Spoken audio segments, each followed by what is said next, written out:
So the first case is a case of a 2-year-old child which had multiple types of seizures.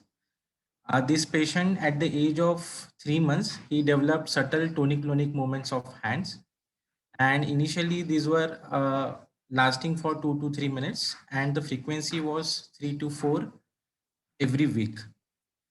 This patient later on had infantile spasms at the age of 8 months and he used to have 10 to 12 clusters of infantile spasms. And at the age of 20 months, he had multiple body jerks. And at the age of 24 months, he had generalized tonic-clonic seizures. So this patient, we will look few videos of the multiple seizure types. This is the infantile spasms.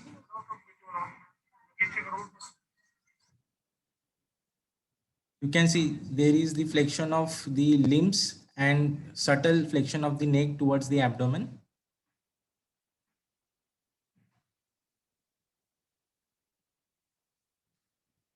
There is the flexion of this limb towards the abdomen. These are the infantile spasm.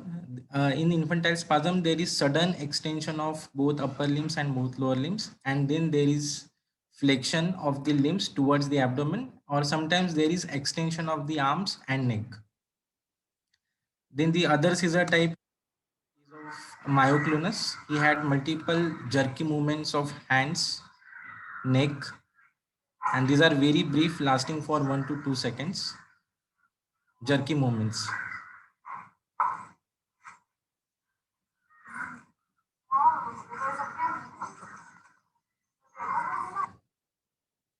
And this boy later on developed generalized tonic-clonic seizures.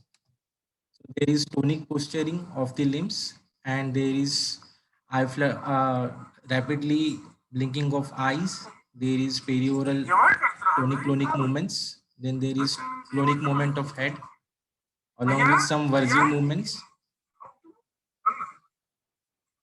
These episodes, there were 3 episodes in past 1.5 months.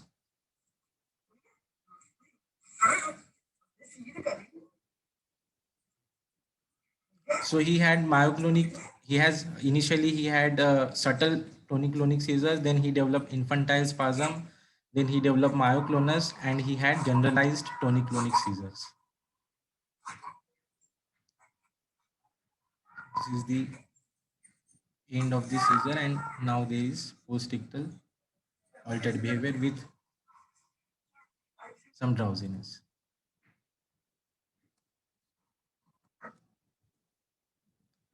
So this patient he was all right till the age of 3 months. He developed fever, and which was followed by the episodes of subtle tonic-clonic movements of hands at the age of 3 months. He was treated with the levetiracetam, and these seizures were slightly reduced in number. But at the age of 8 months, he again developed pneumonia, and later on he developed those multiple infantile spasm. He used to have 10 to 12 episodes of clusters of infantile spasms per day.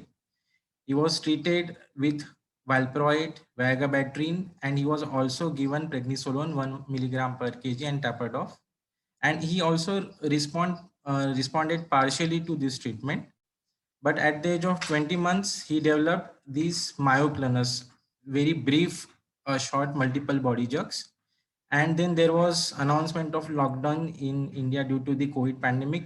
And in this period, he missed drugs, and there was he lost previously attained the neck holding, and he lost following the colored objects. So there was regression of milestone in this period, and he showed to us at the age of 2 years. And at that time, he had these myoclonic jerks, few episodes of infantile spasm, and he had 3 episodes of generalized tonic-clonic seizures. And when he came to us, he was on valproate and clonazepam with a maximum tolerable dose according to the age. So briefly, we will talk about his birth history. He was born of non-consanguineous marriage. It was a full-term delivery by cesarean delivery. and he had delayed cry. The birth weight was normal, and the antenatal history was normal. There is no history of prenatal or any perinatal insults, and there is no history of seizures in any family members. He has global developmental delay. He developed neck holding at the age of 18 months, and at this age, he could follow colored objects. At the age of 20 months, he had social smile, he could babble, and at the age of 2 years, he could able to sit with support, but then there was loss of smile and loss of following colored objects, and there was also loss of neck holding. On examination, the vitals were stable. He was conscious, playful. He could turn his head to the sounds, but he had dysformic features in the form of he has low set ears, he had wide spaced teeth, and he has microcephaly. The tone was normal. He could move all four limbs equally, and his plantars were flexor. So brain imaging was done. Uh, the In this image, this is the post contrast brain MRI, which is showing enhancement of basal ganglia around the ventricles, which is highlighted by the black arrow, and in the frontal, parietal, and occipital cortex. The electroencephalogram shows theta slowing, and it was later on there is involvement of these multiple polyspikes with some distorted background. So this could be seen. This is a typical hips arrhythmia. So this patient, he developed seizure at the age of 3 months.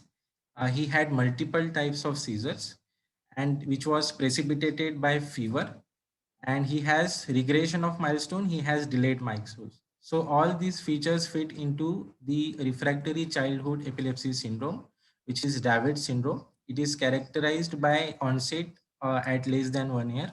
It is precipitated by fever. There are multiple types of refractory seizures. There is regression of milestone. Earlier, the milestone can be normal, but there is regression of milestone later on, and patient may have dysmorphic features. So Dravet syndrome is a type of genetic epilepsy in which about 75% of patients have SC1A mutation. So we could not perform his genetic analysis because of affordability issue, but the clinical syndrome fits into most likely fits into the Dravet syndrome. So this patient was treated with multiple anti-epileptic drugs. So we had options whether to go with adding another anti-epileptic drug or to try ketogenic diet. So it is both the therapies may achieve seizure reduction or control, but adding on another anti-epileptic drug after the two anti-epileptic drugs, there is not much effect on the treatment outcome in polytherapy with anti-epileptic drugs. Also, there is increased side effects and the cost of treatment increases with polytherapy. So, in contrast, ketogenic diet is cheap. It is easily available. And it has less side effects as compared to the polytherapy. But there is some compliance issue. But compliance issue is there more with the adults. Among the children, it is well tolerated. So this patient was treated with ketogenic diet, a classical ketogenic diet with 4:1 ratio. After initiation of ketogenic diet, after 4 weeks, there were no generalized tonic-clonic seizures, and the clusters of infantile spasms were reduced to 5 to 6. So we achieved more than 50% reduction in the seizure frequency, but he had myoclonus. At the age of 8 weeks, there were infantile spasms subsided. There were no infantile spasms, but there were some frequent myoclonus. And later on, at the age of 12 weeks, there is complete there is no GTCS, no infantile spasm, but he had some occasional myoclonus. So there is significant reduction of uh, seizure frequency in all the types of seizures. So that was the first case. I will discuss the second case, and we will briefly discuss both the cases. The second case is of a 27-year-old male with super refractory status epilepticus. This patient came to us with complaints of headache and vomiting for 5 days. He had developed altered behavior for 5 days, and on the fifth day, he developed multiple episodes of generalized tonic-clonic seizures, which rapidly developed into status epilepticus. So this male has no prior history of any illness. He doesn't have any history of seizures in the past. Neither he has any history of seizures in the family members. He does not have any addictions, and there was the other medical history was not significant. So this patient for the first time came with headache, altered behavior and vomiting for 5 days. On fifth day, he developed multiple episodes of generalized tonic-clonic seizures, which rapidly developed into the status. So this patient was electively intubated, and he was started on 3 antiepileptics, that is phenytoin, levetiracetam and lacosamide, and later on he was also given midazolam infusion, but there was no improvement in the status. On day 10, he was given multiple few shots of diazepam and lorazepam in between along with the previous treatment, but there was no improvement in the status. So at the day 12 of illness, he was referred to SGPGI, and we started him on the infusion of midazolam and also thiopental sodium, and we continued his previous antiepileptic drugs. uh, this patient has has developed status for the first time and without any prior medical history. So we thought of some immune mechanism ongoing. So we also gave him methylprednisolone, but still there was no improvement in the status. On examination, this patient had vital blood pressure, pulse, and respiratory rate were normal.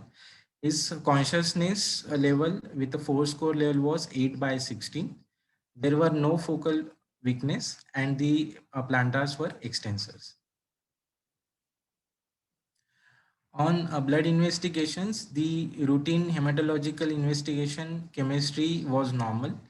The metabolic parameter serum electrolytes were normal. We performed lumbar puncture. The cerebrospinal fluid analysis was done, which was normal. On brain imaging, this patient had multiple frontoparietal, occipital, subcortical hyperintensities on flare sequence. This could be a finding in post-ictal state. We performed the EEG during the ictal state, and it was showing multiple continuous spike and wave activity. So this is a typical ictal finding in status epilepticus. So this patient has super refractory status epilepticus. So what is super refractory status epilepticus? So this patient developed multiple episodes of generalized tonic-clonic seizures, and in between he did not improve. He did not improve his consciousness, and the if these were continued for 5 to 30 minutes. So this was the first stage of status epilepticus. Usually, first stage of status epilepticus is treated with benzodiazepines like lorazepam, midazolam, and diazepam. Even after this, if the consciousness is not improved or the patient still have the tonic-clonic activities, then up to 30 to 120 minutes, if this persists, it is called as established status epilepticus. Usually it is treated with add-on multiple anti-epileptic drugs along with the benzodiazepines. If still more than 120 minutes, there is no improvement in the status, it is called as refractory status epilepticus. And this is usually treated with general anesthetic agents like propofol, midazolam, or thiopentol, or pentobarbital. So even after 24 hours, there is no improvement with the anesthetic agent, with benzodiazepine agent. then it is called as super refractory status epilepticus. So in our patient, he was on multiple anti-epileptic drugs. He was treated with the infusion of midazolam and thiopentone sodium, but still there was no improvement in the status. So what are our options? So there is multiple case series reported in the past, which were showing the effect of ketogenic diets in refractory status epilepticus, non-convulsive status epilepticus, and even refractory epilepsies. So this is a table which was taken from the recently published review article in the Indian Annals of Neurology by Dr. Paliwal. Uh, it is showing the 14 case series in which the patients were treated with ketogenic diet, and there was most of the patients has improvement by the second or third week with the ketogenic diet. So we gave him a classical ketogenic diet, and this patient on the day 17 of illness became seizure free. So we could extubate him. On the day 28th, we discharged him on levetiracetam, clobazam, and we continued classic ketogenic diet. And on day 15th of illness, we could wean him from ketogenic diet after 3 weeks. The subsequent follow-up MRI and antibody panel were normal for these patients. So we discussed here two cases. One case was of childhood refractory status epilepticus, probably of Dravet syndrome. And the second case was of super refractory status epilepticus. Both the patients were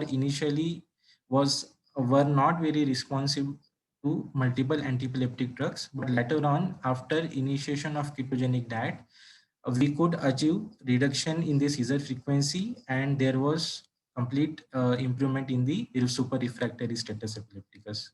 So ketogenic diet, as told by sir earlier, it is very based on very ancient concept of fasting. The ketogenic diet was developed in 1920 and 1922 for seizure control. But after the emergence of new anti-epileptic drugs and the much better use of conventional anti-epileptic drugs, we lost the ketogenic diet in between. But from 1990s, from last 2 to 3 decades, it is re-emerged as effective additive therapy in refractory epilepsy, status epilepticus, super refractory epilepticus. It is very effective, safe, and very affordable. So we should try ketogenic diet as an adjunctive therapy. Thank you.